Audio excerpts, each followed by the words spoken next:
अस्सलाम वालेकुम। Hi students, कैसे हैं सब? उम्मीद रखता हूँ कि सब ठीक होंगे। आज हमारा टॉपिक है रिस्पायरेशंस। सेकंड ईयर के फर्स्ट चैप्टर के फर्स्ट टॉपिक रिस्पायरेशंस। देखते हैं कि रिस्पायरेशंस में क्या होते हैं, ऐसे रिस्पायरेशंस की नीड्स क्या है, ज़रूरत इसका क्या है। चलो ये जान लेते हैं आज। रिस्पायरेशंस का हेडिंग दिया है तो डिफिनीशन कर लेते हैं कि व्हाट इज़ रिस्पायरेशन। यहाँ पर मैंने लिखा है कि रिस्पायरेशन जो है the process in which the organic molecules mean glucose are broken down into its component, जिससे ये ग्लूकोज बना हुआ है, मीन्स वाटर और कार्बन डाइऑक्साइड से ग्लूकोज बनता है, तो उसी में वापस उसका ब्रेकअप होना एंड लाइब्रेट एनर्जी और एनर्जी को रिलीज करते हैं in the presence of oxygens and enzymes. Oxygen के मौजूदगी में और उसके साथ साथ एंजाइम्स की मौजूदगी में, वो प्रोसेस जो एंजाइम्स और ऑक्सीजन के मौजूदगी में हमें एनर्जी प्रोवाइड करे, तो उस प्रोसेस को हम कहते हैं कि वो प्रोसेस रिस्पायरेशन है। तो देख लेते हैं, यहाँ पर सिंपल मैंने भी लिखा है कि the energy releasing process occurs inside the cell. ये सेल के अंदर माइटोकॉन्ड्रिया के अंदर होते हैं, जो ऑर्गेनेल्स हैं सेल के अंदर, वहाँ पर ये अकर्ड होती हैं सेल के अंदर। तो ये शॉर्ट में हम लिखते हैं कि एनर्जी रिलीजिंग प्रोसेस। हमें एनर्जी की क्या ज़रूरत है?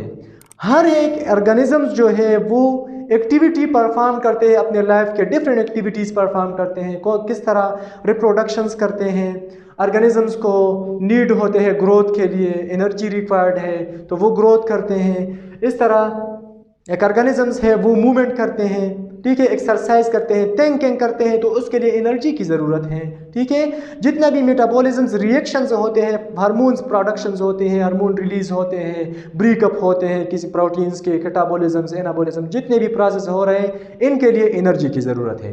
तो एनर्जी कैसे हम देखते हैं?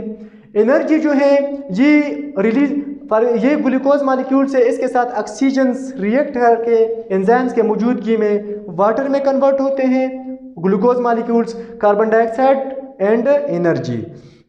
ये जो वाटर है यहाँ पर, वाटर यहाँ पर भी मैंने मेंशन किया है, ये जो वाटर है ये फिर एक्सक्रीट आउट होते हैं in the form of urines, blood के थ्रू जाते हैं किडनी में, और किडनी में यहाँ पर ये जो वाटर है ये किडनी में जाते हैं, फिर किडनी में, और किडनी से इसके एक्सक्रीशंस होती है इन द फॉर्म ऑफ यूरिन। अगर सेल को ऑस्मोरेगुलेशंस के बाद ये यूरिन में जाके कन्वर्ट हो जाते हैं, ठीक है। यहाँ पर जो कार्बन डाइऑक्साइड है ये बन रही है, तो कार्बन डाइऑक्साइड एक एसिडिक केस है, टॉक्सिक है सेल के लिए, तो ये जो कार्बन डाइऑक्साइड है ये भी वापस मुड़ के जिधर से हमने ऑक्सीजन लिया था वहाँ से फिर एक्सक्रीट आउट होके एनवायरनमेंट में चले जाएंगे, तो वहाँ पर एटीपी रहेगी। तो ये एटीपी जो है इसको हम यूज़ करते हैं एज आ एनर्जी के लिए, ठीक है। एनर्जी करेंसी यूनिट है, तो यहाँ से फास्फेट्स रिमूव होके बॉन्ड का जो ब्रेकअप होते हैं वहाँ से एनर्जी लाइब्रेट होते हैं, तो उस एनर्जी को हम फिर यूज़ करते हैं। चले देख लेते हैं प्रोसेस, किस तरह ये प्रोसेस है जिसके ज़रिए हमें एनर्जी मिलते हैं, ठीक है। प्रोसेस इस तरह है कि ये जो एनवायरनमेंट है, external environment surrounding of the organisms, जिसको हम एनवायरनमेंट कहते हैं, वहाँ पर बहुत सारे एयर्स मौजूद होते हैं, ठीक है, डिफरेंट कंडीशंस होते हैं, ह्यूमिडिटी होती है, कार्बन डाइऑक्साइड होते हैं, टेम्परेचर्स होते हैं, एनवायरनमेंट है। तो वहाँ पर जो ईयर्स होते हैं, वो ईयर में स्पेशली ऑक्सीजन जो है सब के सब ईयर्स अंदर आ जाते हैं, लेकिन ऑक्सीजन जो है ये डिफ्यूज्ड होके, यहाँ पर डिफ्यूजन प्रोसेस हो रही है अल्वेओलाई के अंदर, लंग्स के अंदर, वहाँ पर ये जो ऑक्सीजन से ये एंटर होते हैं अल्वेओलाई के अंदर, ठीक है। क्यों एंटर होते हैं? कि बाहर कंसंट्रेशन ऑक्सीजन के ज़्यादा होते हैं। फ़र्ज़ करें मैं लिख लेता हूँ कि यहाँ पर जो ऑक्सीजन से बाहर यहाँ पर जो आए हैं ऑक्सीजन से, तो इसकी कंसंट्रेशन हाई है as compare to inside the alveoli. यहाँ पर अल्वेओलाई में इसकी ऑक्सीजन का जो कंसंट्रेशन है वो डाउन है, तो हमेशा ऑक्सीजन जो है वो हायर कंसंट्रेशन से लोअर कंसंट्रेशन की तरफ मूव करेगी। तो इसी तरीके से ये ऑक्सीजन जो है ये एंटर हो जाएगी कहाँ पर? यहाँ पर अल्वेओलाई में, ठीक है। और अल्वेओलाई में फिर ये एंटर होगी कैपिलरीज के अंदर, क्योंकि कैपिलरीज के अंदर भी यही कंडीशंस है, वहाँ पर भी ऑक्सीजन के कंसंट्रेशन कम है, कार्बन डाइऑक्साइड की कंसंट्रेशन ज़्यादा है, तो कार्बन डाइऑक्साइड डिफ्यूज्ड होंगे यहाँ अल्वेओलाई में और ऑक्सीजन जो है वो डिफ्यूज्ड होंगे इनटू कैपिलरीज के अंदर। तो वहाँ से फिर ये कैपिलरीज के अंदर जब जाता है, दूसरा कंडीशंस कौन सा है, एक तो ये है डिफ्यूजन वाला प्रोसेस, दूसरा ये प्रोसेस है कि यहाँ पर हेमोग्लोबिन्स है, हेमोग्लोबिन्स के अंदर जो हम कहते हैं सेंट्रल मॉलिक्यूल जो है इसका वो है फेरम, और फेरम जो है वो डबल पॉजिटिव चार्ज्ड एलिमेंट है, मॉलिक्यूल है, ठीक है। यहाँ पर ये जो फेरम है इसके लिए अगर कोई ऑक्सीजन बाहर से आ जाए, फर्ज कर ये ऑक्सीजन आ गया बाहर से, तो ऑक्सीजन में अगर हम देख लेते हैं तो ऑक्सीजन में डबल नेगेटिव, ये जो 2 लिखते हैं डबल नेगेटिव चार्ज होते हैं, ठीक है। तो यहाँ पर इनके लिए एक मीडियम की ज़रूरत होती है, ठीक है। जिस तरह मीडियम मिल जाए इन दोनों को, ठीक है, ह्यूमिड मीडियम, तो ये एक दूसरे के लवर है, एक दूसरे को अट्रैक्ट करते हैं, फिर एक दूसरे को गेन करते हैं। कैसे गेन करते हैं, यहाँ पर ये ऑक्सीजन से तो ये हेमोग्लोबिन्स के अंदर है, तो यहाँ पर बनेगी HBO2, क्योंकि यहाँ पर O2 है, तो ऑक्सीजन ये वाला जो कम्बिनेशन है इसको हम कहते हैं ऑक्सी हेमोग्लोबिन्स। अब ये जो ब्लड के अंदर है, यहाँ पर ब्लड के साथ ऑक्सीजन मेंशन हुआ है, तो यहाँ पर अगर ब्लड के अंदर ये ऑक्सीजन मौजूद है तो इस ब्लड को भी हम कहेंगे कि ये ब्लड जो है अब है ये सैचुरेटेड ब्लड है, ये सैचुरेटेड ब्लड हो गया। अब जी ये सैचुरेटेड ब्लड हो गया तो हेमोग्लोबिन के साथ अटैच है, फिर ऑक्सीजन सैचुरेटेड बन गया।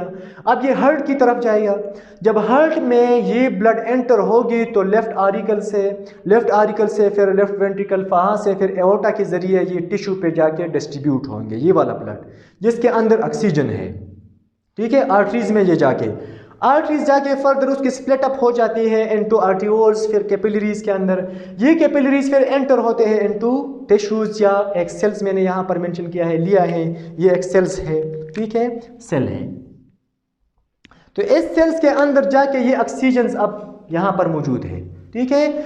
दूसरी तरफ से हम फूड खाते हैं, फूड के अंदर डिफरेंट टाइप ऑफ मटेरियल्स होते हैं। जिस तरह ये फूड है तो यहाँ पर कार्बोहाइड्रेट्स ये भी पाए जाते हैं, यहाँ पर प्रोटीन्स भी होते हैं और यहाँ पर लिपिड्स भी होते हैं, ठीक है। फूड्स के अंदर कार्बोहाइड्रेट, प्रोटीन्स, लिपिड्स, यहाँ से ये एंटर होंगी, यहाँ पर हमारे एसोफेगस के जरिए स्टमक में आएगी। स्टमक में जब आएगी तो स्टमक के अंदर इसकी पार्शियल डाइजेशन होगी तो कायम बनेगी। जब कायम बनेगी तो वहाँ से फिर इन कार्बोहाइड्रेट्स और इन प्रोटीन्स, लिपिड्स की फिर मज़ीद मूवमेंट होगी स्मॉल इंटेस्टाइन के अंदर, वहाँ पर जाएगी। जब स्मॉल इंटेस्टाइन के अंदर ये पहुँचेगी तो स्मॉल इंटेस्टाइन के अंदर जो स्पेसिफिक पोर्शंस है जिसको हम कहते हैं allium portions, last portion of the small intestine, वहाँ पर फिर ऐसे small projections, finger like projections, ऐसे फिंगर लाइक प्रोजेक्शंस लगे हुए होते हैं यहाँ पर, जिस तरह ये मैंने मेंशन किए हैं। इसको हम कहते हैं विलाई, और विलाई को कंट्रोल करते हैं। फिर विलाई के अंदर फिर बहुत सारे माइक्रोविलाइज होते हैं। वहाँ से फिर ये वाला जो ग्लूकोज, यहाँ पर कार्बोहाइड्रेट है तो यहाँ पर वो डाइजेस्ट होकर ग्लूकोज बनेगी, यहाँ पर प्रोटीन से तो डाइजेस्ट होकर अमाइनो एसिड बनेगी, यहाँ पर लिपिड से तो डाइजेस्ट होकर फैटी एसिड्स और कोलेस्ट्रॉल बनेगी। तो यहाँ से फिर इसकी डायरेक्ट एब्जॉर्प्शन होती है, क्योंकि न्यूट्रिएंट्स के एब्जॉर्प्शन स्मॉल इंटेस्टाइन से हो जाते हैं। तो यहाँ पर जब एब्जॉर्प्शन होते हैं तो हेपेटिक वीन्स के अंदर, ये हेपेटिक के अंदर जाते हैं, लिवर के अंदर। जब लिवर के अंदर चले जाते हैं, लिपिड्स के अलावा लिपिड्स डायरेक्ट होते हैं और बाकी जो है वो प्रोटीन्स और कार्बोहाइड्रेट ही लिवर के अंदर जाते हैं। जब लिवर के अंदर चले जाते हैं तो लिवर इसके चेक एंड बैलेंस करते हैं। जब चेक एंड बैलेंस के बाद फिर अगर ग्लूकोज ज़्यादा हो तो उसको कन्वर्ट करते हैं इनटू ग्लाइकोजन में। अब उसके बाद फिर ये ग्लूकोज को ट्रांसफ़र करते हैं इनटू ब्लड, और ब्लड्स के अंदर ये कैपिलरीज के से एंटर होते हैं इनटू सेल।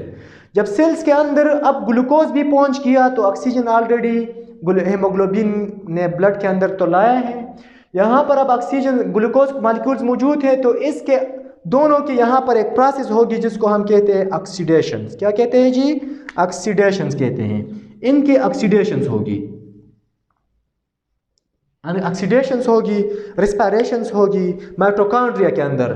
और ये वाला जो ये अभी पोर्शन सेल के अंदर माइटोकॉन्ड्रिया है, माइटोकॉन्ड्रिया के अंदर फिर डिफरेंट साइकिल्स होते हैं रिस्पायरेशंस के लिए, जिस तरह क्रेब्स ग्लाइकोलाइसिस हो गया, ये क्रेब्स साइकिल्स हो गया। तो इधर से फिर क्या होते हैं जी, ये कन्वर्ट होते हैं जिस कंपोनेंट से ये ग्लूकोज बना था उस कंपोनेंट्स के अंदर। कौन से है जी, कार्बन डाइऑक्साइड, वाटर, और लाइब्रेट करते हैं जी इस चीज़ को, एटीपी एनर्जी को। ठीक है, यहाँ से ये कार्बन डाइऑक्साइड जो है ये वीन्स के जरिए, तो आर्टरी है, यहाँ से इस तरह वीन्स के जरिए फिर हार्ट में, फिर यहाँ से डिफ्यूज होके अल्वेओलाई में, फिर यहाँ से एक्सक्रीट आउट होके इनटू एनवायरनमेंट में। ठीक है, ऐसे तो ये वापस एनवायरनमेंट में पहुँचेगी क्योंकि टॉक्सिक है, एसिडिक गैस है। तो वाटर रह गया जी, ये जो वाटर यहाँ पर होते हैं ये वाटर फिर किडनी में जाएगी, किडनी के अंदर इसकी फिल्ट्रेशंस होगी। ठीक है, वहाँ से फिर यूरिन के फॉर्म में रिमूव हो जाएगी। और बाकी जो एटीपी है इसको हम यूज़ करते हैं, एटीपी एनर्जी के लिए यूज़ होते हैं। जहाँ एटीपीज़ के जो ट्राईफॉस्फेट, एडिनोसिन ट्राईफॉस्फेट है, इसके बांड, एक एक बांड जब टूट जाता है तो उससे एनर्जी लाइब्रेट होता है। वही एनर्जी फिर हम यूज़ करते हैं किस चीज़ के लिए जी, उस एनर्जी के ज़रिए हम रिप्रोडक्शंस भी कर सकते हैं। एनर्जी हो तो मूवमेंट हो सकती है, एनर्जी हो तो ग्रोथ भी हो सकती है, एनर्जी हो तो मेटाबॉलिज्म्स भी हो सकते हैं, डिफरेंट प्रोटीन्स का भी मेटाबॉलिज्म्स हो सकती हैं, लिपिड्स का भी मेटाबॉलिज्म्स हो सकती हैं, डिफरेंट अदर हार्मोन्स बनते हैं बहुत मुख्तलिफ। तो एनर्जी यहाँ पर थिंकिंग के लिए हम सोच रहे होते हैं तो बहुत ज़्यादा एनर्जी यूज़ होते हैं थिंकिंग में। ठीक है, बहुत ज़्यादा एनर्जी, और ये जो एनर्जी यहाँ से लाइब्रेट हुआ, ठीक है, ये एनर्जी 100 में से 65% ये लाइब्रेट होगी इन द फॉर्म ऑफ हीट, ये कन्वर्ट होगी जी हीट में। ये जो हमारा हीट बॉडी जो वार्म्स है ये इन हीट की वजह से है, ये हमें ये एनर्जी प्रोवाइड करते हैं। बाकी जो 35% रह गया जी, 35% एनर्जी, इस एनर्जी को हम सेल्फ यूज़ करते हैं अपने एक्टिविटीज़ के लिए, डिफरेंट एक्टिविटीज़ परफॉर्म करते हैं। कितने परसेंट एनर्जी यूज़ होते हैं जी, 35%। तो ये जो आज का हमारा प्रोसेस था, रिस्पायरेशन का प्रोसेस हमने भी पढ़ लिया यहाँ पर। ठीक है, और इस तरह रिस्पायरेशन भी हमने देख लिया कि व्हाट इज़ रिस्पायरेशन क्या है। तो इंशाल्लाह नेक्स्ट वीडियो में हम रिस्पायरेटरी सिस्टम पढ़ेंगे और फर्दर मूव करेंगे नेक्स्ट टॉपिक की तरफ। तो हमारा वीडियो जो हमने आज का, और भी वीडियोस है हमारे इस तरह टॉपिक वाइज वीडियो होगी, तो आज का वीडियो हमारा लाइक भी करें और सब्सक्राइब भी करें। थैंक यू, अल्लाह हाफिज़।